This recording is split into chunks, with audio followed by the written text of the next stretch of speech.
Ngayon naman, ituturo ko sa inyo ang paggawa ng spaghetti sauce. Sana papansin nyo ngayon, yung kawali natin parang marami. Hindi yan marami.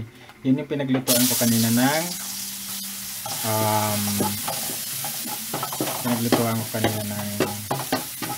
virgin coconut oil. Gumawa kasi ako ng virgin coconut oil kanina.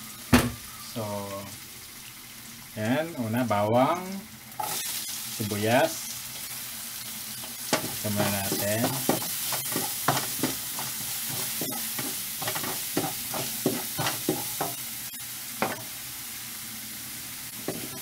Kamatis.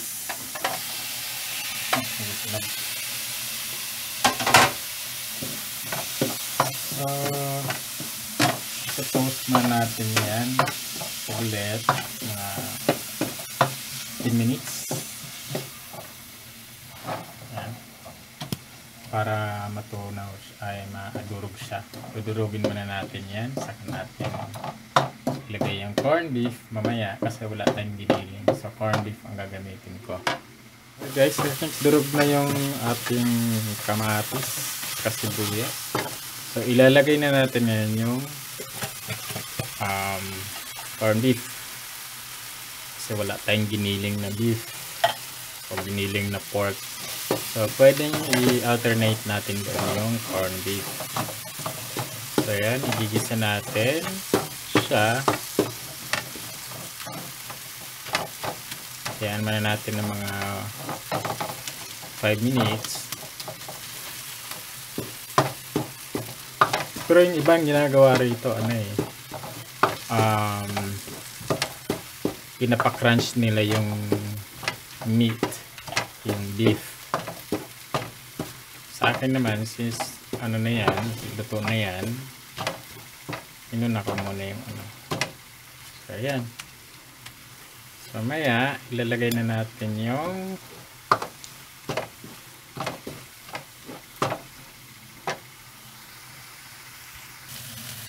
ilalagay na natin yung ketchup. Lagyan natin yung ketchup. Tansya-tansya lang. Tansyahin nyo na lang guys.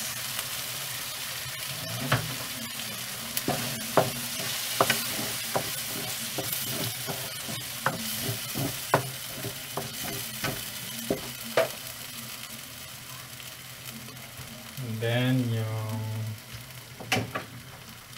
ating Fiesta spaghetti sauce.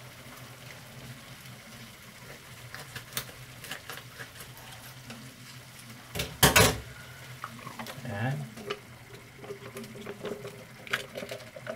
So yung iba hindi naman nilalagyan na ng ketchup, pero ito spaghetti sauce lang.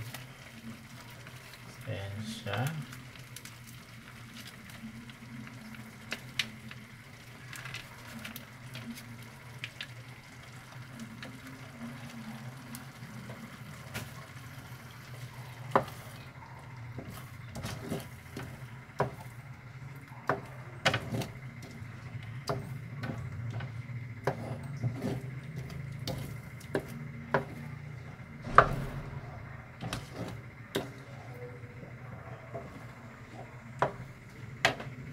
Tapos, lagyan natin kaunting tomato paste.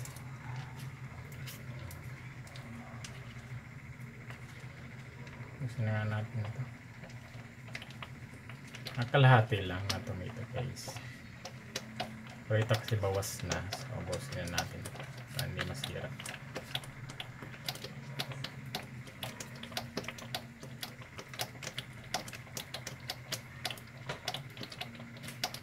Okay. Tapos after that,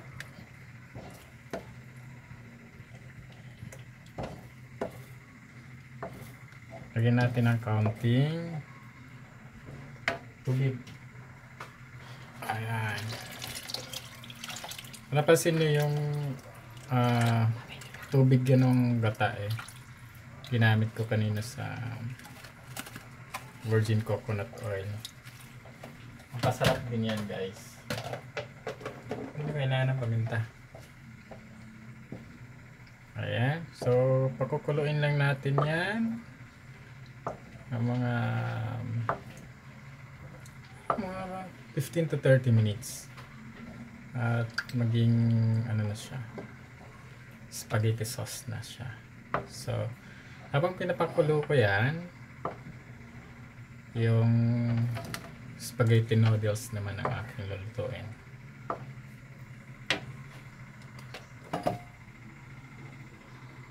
So, ito na yung spaghetti sauce natin after 30 minutes na walang kumpay na paghahalo. So, pwede na siya. As you can see, oh, malapot na siya. So, okay na yan.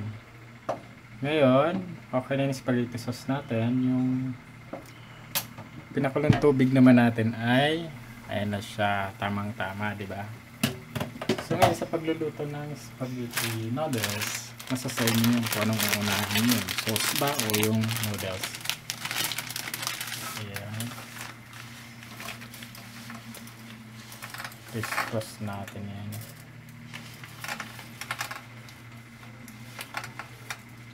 Oh.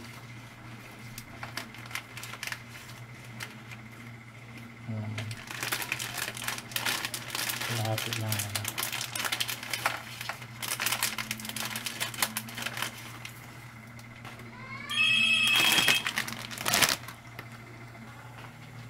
Okay, so yan yung noodles natin. Ito, kailangan din nating halo-haloin to para hindi siya didikit.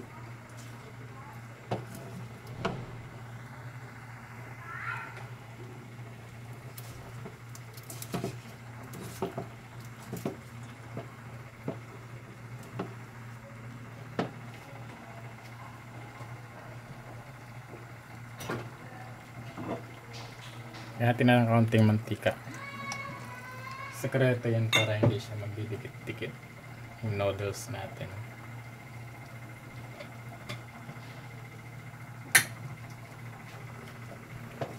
Okay. So usually, pag nagluluto ka ng noodles, spaghetti noodles, usually mga 15 minutes lang naman to. So 15 minutes, okay na siya. Guys, after 15 to 20 minutes, ayan yung spag noodles natin.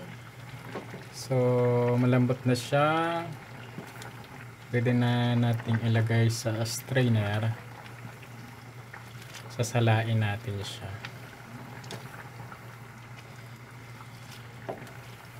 Okay.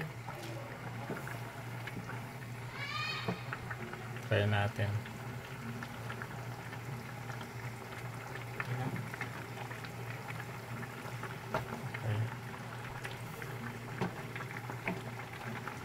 Kurutin natin kung pwede na siya.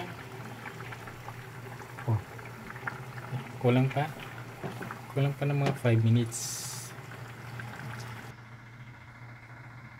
Ayan siya. Sarap na sarap siya sa spaghetti. Ang dami niya na, tol. Ah.